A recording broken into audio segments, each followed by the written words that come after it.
Thanks very much. Appreciate it.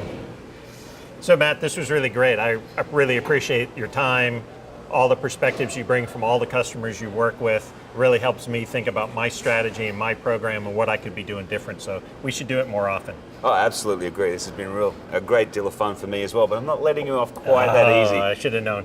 One more question. Yeah. Truth or fiction? And this one's going to stump you a little bit because you're going to contradict a great scientist.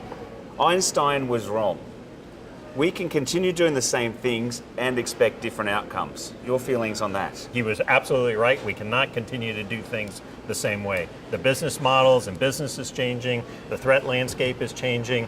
We have to, as security practitioners and IT professionals, continue to change, and probably at a faster pace than we're used to changing in the past. Yeah, and I think one of the most overused statements in our industry at the moment, security is now a board level discussion. My belief, it always has been a board level discussion. I think what we are now is more of a business led discussion. So that integration into the business, we have access there. I think we're critical to their success as much as the other way around. It's so I think getting part of that strategic plan, whether it's short-term, 1 year sort of planning, over 3 years, 5 years.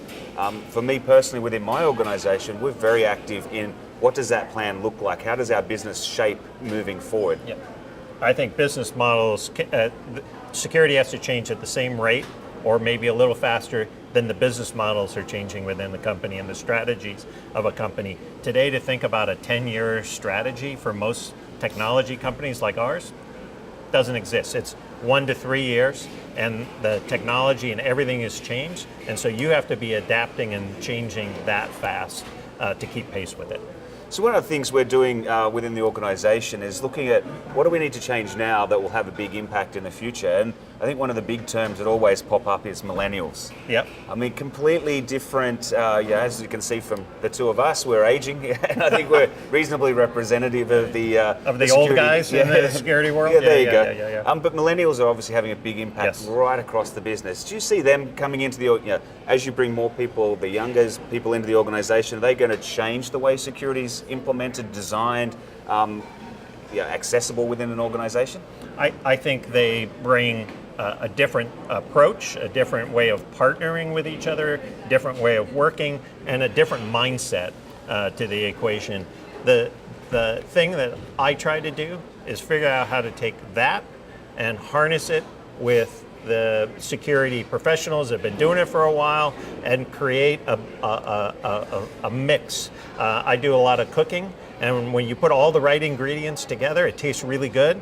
So how do I bring all of these perspectives and skills and whatnot together to create a really good meal is what I think my job is as a leader. I totally agree with that. I think absolutely different perspective on life. I think their collaboration skills are fantastic as well and can really sort of prepare organizations for the future. They're more inclusive. They want to share information.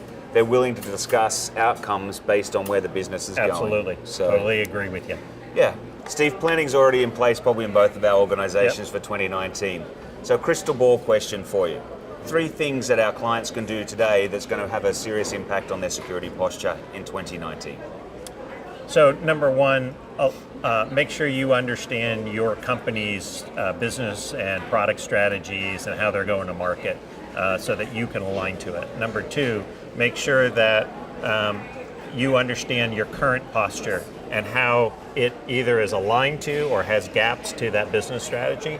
And I think number 3, really working to create a culture of openness and partnership within your company and with people that you trust and are partnering with. Yeah, I think that's a perfect point to wrap up. The culture bit, I'm very passionate about that. I think the culture of the organization drives the outcome that the client's looking for. So with that, I think we can successfully conclude that we both think Einstein was correct. Absolutely. We do have to change the way we're doing things.